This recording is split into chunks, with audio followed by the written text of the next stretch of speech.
Malam ini Tuhan kau memberkati kami. Malam ini kami rindu bertemu dengan Tuhan melalui pujian dan penyembahan kami. Kami rindu diberkati malam ini Tuhan. Terima kasih Bapa, kami mengucap syukur dalam nama-Mu Tuhan Yesus. Haleluya, amin. Oke, firman Tuhan mengatakan lebih baik 1 hari di pelataran Tuhan daripada 1000 hari di tempat lain. Apalagi kita sudah berhari-hari dalam hadirat Tuhan ini ya. Sudah 1 bulan lebih dalam hadirat Tuhan. Luar biasa. Tuhan memberkati kita dan Tuhan senang kita tetap mencari hadiratnya. Nyanyikan pujian itu, satu hal yang kurindu, berdiam dalam rumah-Mu. Satu hal yang kurindu, berdiam di dalam rumah-Mu. Satu hal yang kupinta, menikmati bait-Mu Tuhan. Satu hal yang kurindu, satu hal yang kurindu, berdiam di dalam rumah-Mu. Satu hal yang kupinta, menikmati bait-Mu Tuhan. Lebih baik 1 hari di pelataran-Mu daripada 1000 hari di tempat lain.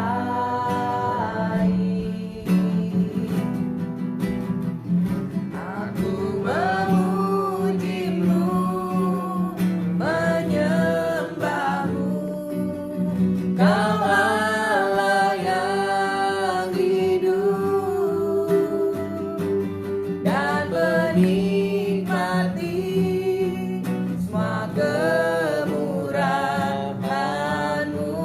Lebih baik 1 hari, lebih baik 1 hari di pelataran-Mu daripada 1000 hari di tempat lain.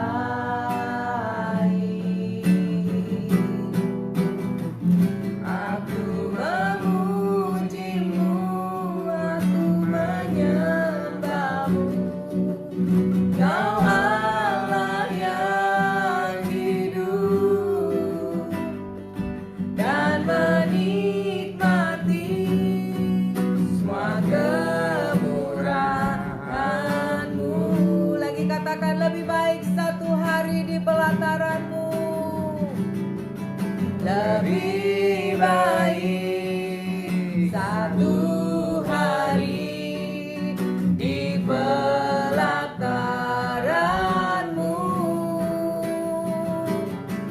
daripada 1000 hari di tempat lain. Aku memuji-Mu, aku memuji-Mu, aku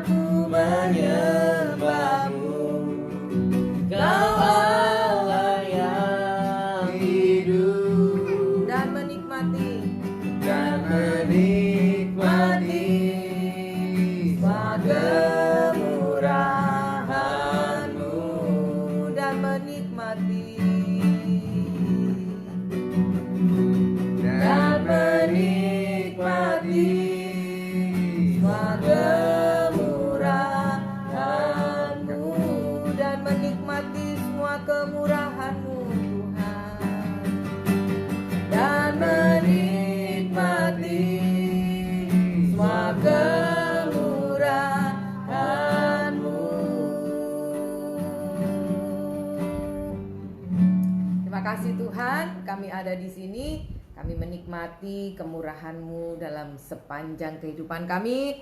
Sekarang kami siap untuk diberkati dengan kehadiran-Mu, dengan pujian, doa, dan firman ini. Terima kasih buat acara meja doa malam hari ini. Kami rindu untuk kami bertemu dengan Tuhan secara pribadi dalam hati kami. Terima kasih Tuhan, dalam nama Tuhan Yesus. Haleluya. Amin. Puji Tuhan. Sebelum kita dengar firman Tuhan, kita yakin bahwa Tuhan itu baik. Saudara semua yakin? Amin. Bagi Tuhan tidak ada yang mustahil. Kita nyanyikan pujian itu. Ku yakin saat kau berfirman. Yakin Saat kau berfirman, ku menang. Saat kau bertindak, hidupku hanya ditentukan oleh perkataanmu. Ku aman karena kau menjaga. Ku aman karena kau menjaga. Ku kuat karena kau menopang. Hidupku hanya ditentukan oleh kuasa-Mu. Bagi Tuhan tak ada yang mustahil. Bagi Tuhan tak ada yang mustahil. Bagi Tuhan tak ada yang tak mungkin. Mujizatnya disediakan bagiku. Ku diangkat dan dipulihkannya. Katakan bagi Tuhan. Bagi Tuhan tak ada yang mustahil. Bagi Tuhan tak ada yang tak mungkin. Mujizatnya disediakan bagiku. Ku diangkat dan dipulihkannya. Bagi Tuhan, bagi Tuhan tak ada yang mustahil. Bagi Tuhan tak ada yang tak mungkin. Mujizatnya disediakan bagiku. Ku diangkat dan dipulihkannya. Ku diangkat dan aku diangkat dan dipulihkan. Ku diangkat dan dipulihkannya. Puji Tuhan, bagi Tuhan tidak ada yang mustahil. Nanti kita akan dengar firman Tuhan yang luar biasa. Tuhan yang mengangkat, Tuhan yang memulihkan seorang hamba Tuhan. Silakan Pak Gembala. Ya. Yeah. Salam semuanya. Gimana kabarnya? Semoga tetap sehat, tetap di rumah, menjaga kesehatan dan menjaga juga kebersihan saudara, supaya saudara-saudara tetap sehat. Sebagai gembala sidang dari Gereja Sidang Jemaat Allah, saya berkewajiban untuk melayani jemaat-jemaat GSJA setiap malam supaya mereka dikuatkan, dan juga melayani semua saudara-saudara yang mendengarkan acara ini, renungan firman Tuhan yang akan saya sampaikan dari meja doa ini. Nama saya Salmon Girsang, ya. Baiklah saudara-saudara, saya akan menyampaikan satu firman Tuhan yang judulnya Unbreakable. Unbreakable artinya tidak mudah hancur, ya. Tidak mudah hancur. Nah saudara-saudara, kadang-kadang kita waktu menghadapi masalah, waktu kita uangnya habis, waktu kita di PHK, kita menjadi orang yang fragile, orang yang mudah remuk, mudah hancur, mudah menyerah. Tapi pada hari ini saya akan mengajak saudara-saudara untuk melihat seorang nabi di dalam Alkitab namanya Ayub. Dalam bahasa Inggris dibilang Job, Ayub. Ayub ini adalah seorang yang unbreakable, tidak mudah hancur sekalipun masalah yang dia hadapi cukup berat, saudara-saudara ya. Nah, saya akan bacakan dulu latar belakangnya Ayub ini siapa ya. Saya akan baca dalam kitab Ayub pasal 1 sampai ayat yang kedua gitu ya. Bunyinya kira-kira bunyinya di dalam Ayub pasal 1 ayat yang pertama ini bunyinya begini. Adalah seorang laki-laki di tanah Uz bernama Ayub.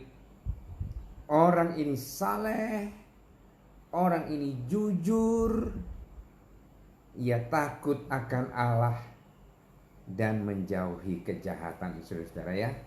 Ini benar-benar saleh, saudara-saudara ya. Tapi kalau saudara-saudara melihat di dalam ayat yang kedua, ayat yang ketiga dan seterusnya, ternyata Ayub ini adalah seorang yang paling kaya di tanah Uz. Dia adalah seorang konglomerat. Dia punya onta untuk mengangkut hasil-hasil buminya itu ada 500. Jadi kalau dibandingkan dengan sekarang, itu artinya sama dengan dia punya truk Fuso 500 truk untuk mengangkut hasil-hasil buminya dia. Kaya sekali saudara ya. Nah, dia kaya, dia saleh. Sampai Tuhan itu loh memuji kesalehannya. Kalau saudara-saudara melihat misalnya di dalam ayat yang ke-8 dan ayat yang ke-9, ketika suatu saat iblis ketemu dengan Tuhan, lalu Tuhan mengatakan begini. Lalu bertanyalah Tuhan kepada iblis, bertanyalah Tuhan kepada iblis, apakah engkau memperhatikan hambaku Ayub? Sebab tiada seorang pun di bumi seperti dia yang demikian saleh dan jujur, yang takut akan Allah dan menjauhi kejahatan. Tuhan sendiri saudara-saudara mengakui betapa jujurnya, betapa salehnya Ayub ini sampai Tuhan banggakan dia di hadapan iblis. Nah, lalu jawabnya iblis begini. Lalu jawab iblis kepada Tuhan, apakah dengan tidak mendapat apa-apa Ayub takut akan Allah? Gitu ya. Terus kalau saudara baca di dalam ayat selanjutnya dibilang engkau memagarinya, engkau memberkati segala usahanya. Nah, saudara-saudara, lalu kemudian Tuhan mengatakan kepada iblis di dalam ayat yang ke-12, maka firman Tuhan kepada iblis, nah segala yang dipunyainya ada dalam kuasamu, hanya janganlah engkau mengulurkan tanganmu terhadap dirinya. Kemudian pergilah iblis dari hadapan Tuhan, dan kemudian dia mencobai Ayub. Saudara-saudara, di dalam cerita ini Ayub menghadapi ujian yang sangat berat. Semua anaknya 10-10-nya mati. Lalu kemudian dia kena penyakit gatal, bisul-bisul yang gatal, dan dia harus menggaruk seluruh tubuhnya ini dengan beling. Lalu kemudian dia harus berguling-guling di atas debu yang bekas bakar kayu. Supaya apa? Supaya pedas dan sehingga gatalnya itu agak berkurang. Badannya bau busuk. Bahkan sampai istrinya pun mengatakan kepada dia, kutukilah Tuhan supaya kau mati saja. Saudara-saudara ya. Nah, saudara-saudara, sekarang kita melihat bagaimana responnya Ayub ketika menghadapi hal seperti ini. Ini menurut saya sangat bagus untuk kita pelajari bersama-sama, untuk kita dengari bersama-sama, supaya kita juga bisa merespon pada saat kita menghadapi kayak keadaan ada virus Corona 19 ini atau COVID-19 ini, atau barangkali sekarang saudara-saudara sedang di PHK, lalu saudara-saudara sedang putus asa, saudara-saudara sedang sakit hati, hancur hati saudara susah, langkah-langkah saudara berat. Apa yang saudara harus lakukan? Bisakah saudara menjadi orang yang tetap kuat, tetap tegar, atau yang saya sebut tadi unbreakable, walaupun masalah ada dalam kehidupan saudara. Nah, saudara-saudara, yang menarik di sini adalah saya akan mengajak saudara-saudara untuk melihat respon dari Ayub di dalam ayat yang ke-20 sampai ayat yang ke-22 dalam kitab Ayub pasal 1 ayat 20 sampai ayat yang ke-22. Nah, saya akan membacakan sedikit demi sedikit dari ayat-ayat firman Tuhan ini, responnya Ayub terhadap masalah yang dihadapi.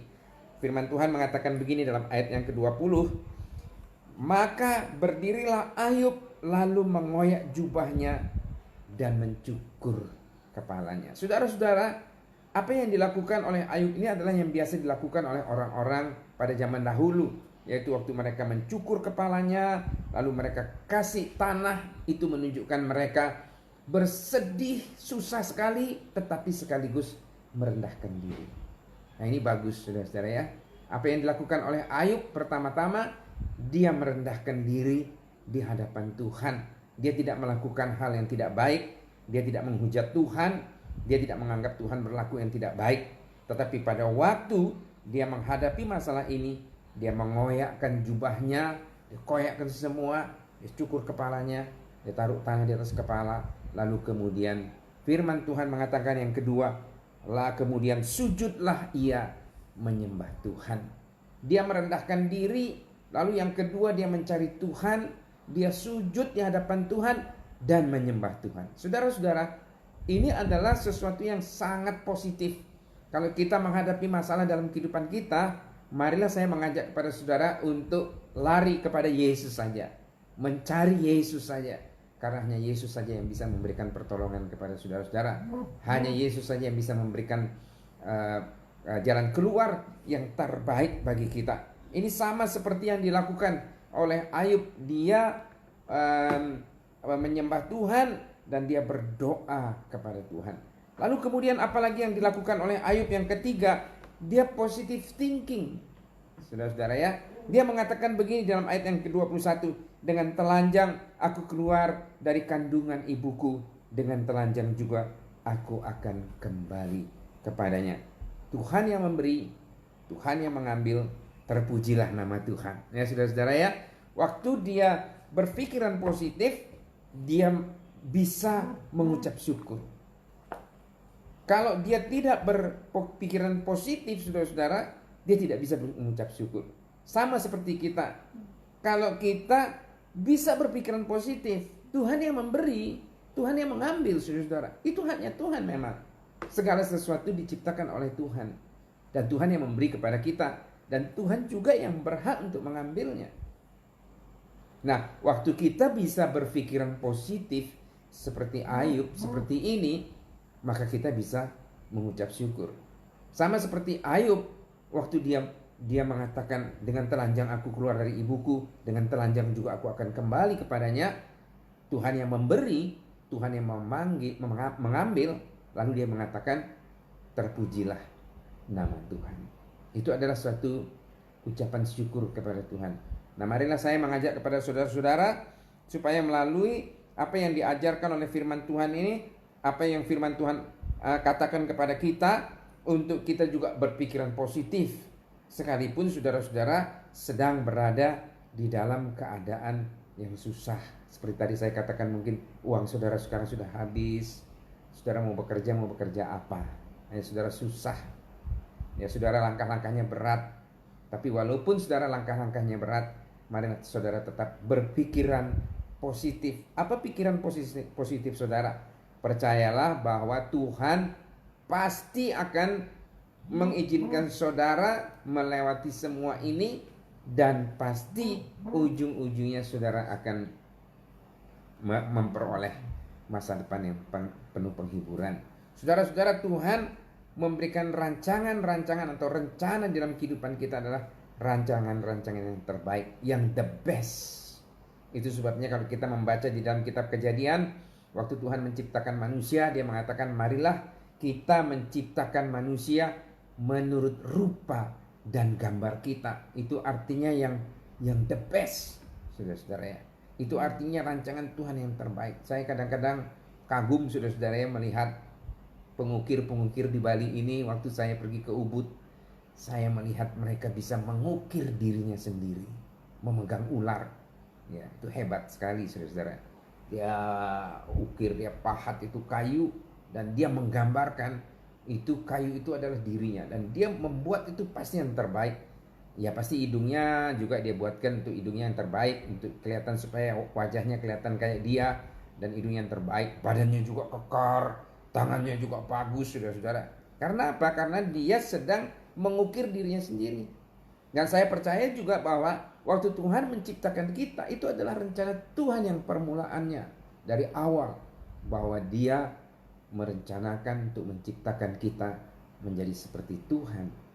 Artinya Dia merencanakan sesuatu yang the best dalam hidup kita. Nah, inilah yang merupakan pikiran-pikiran positif.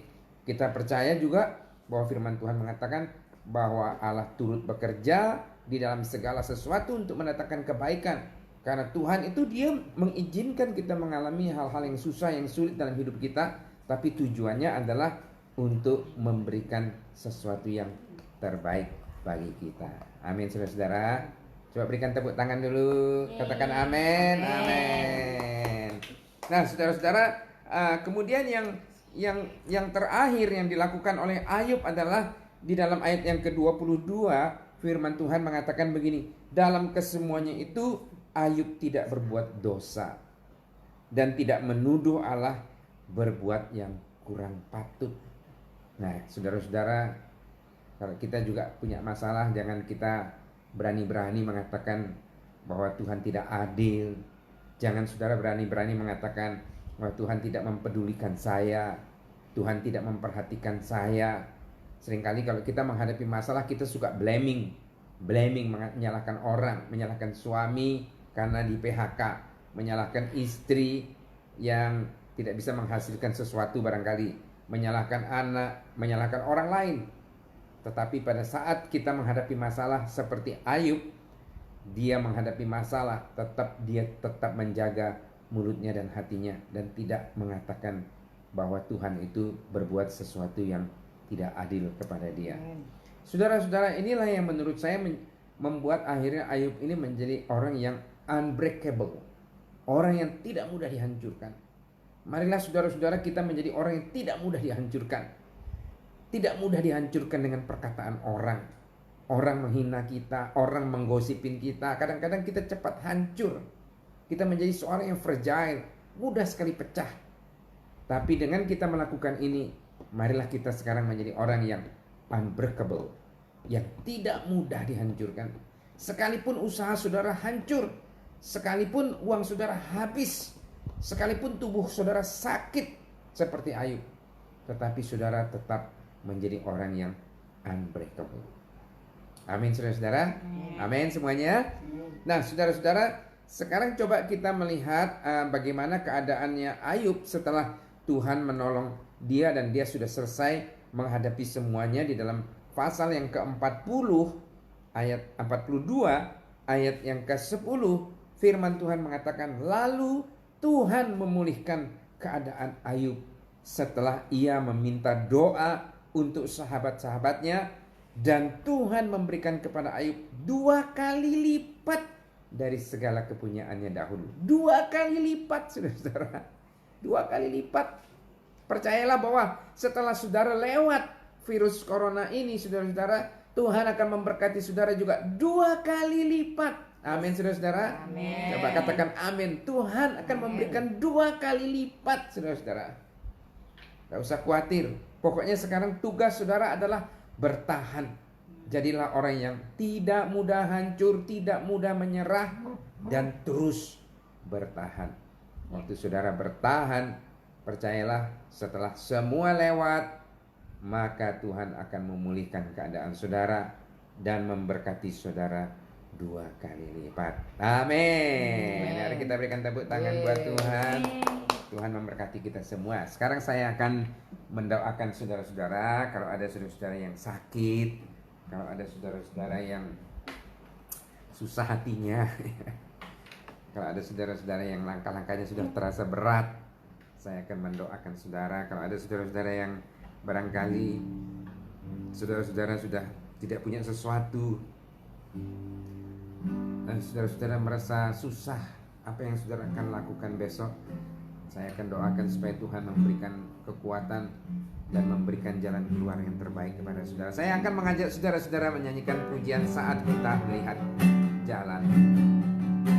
Saat ku tak melihat jalanmu, saat ku tak mengerti rencanamu, namun tetap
mendoakan saudara.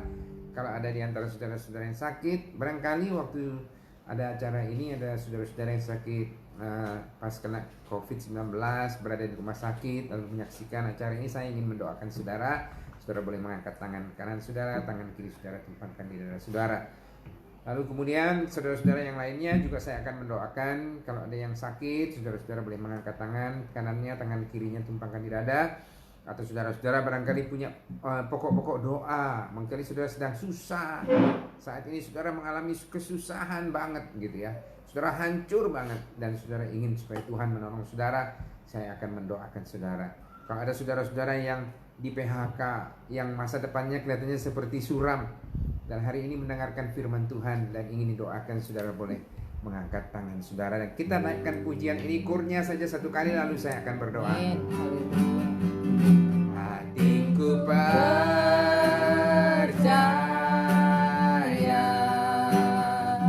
hatiku percaya,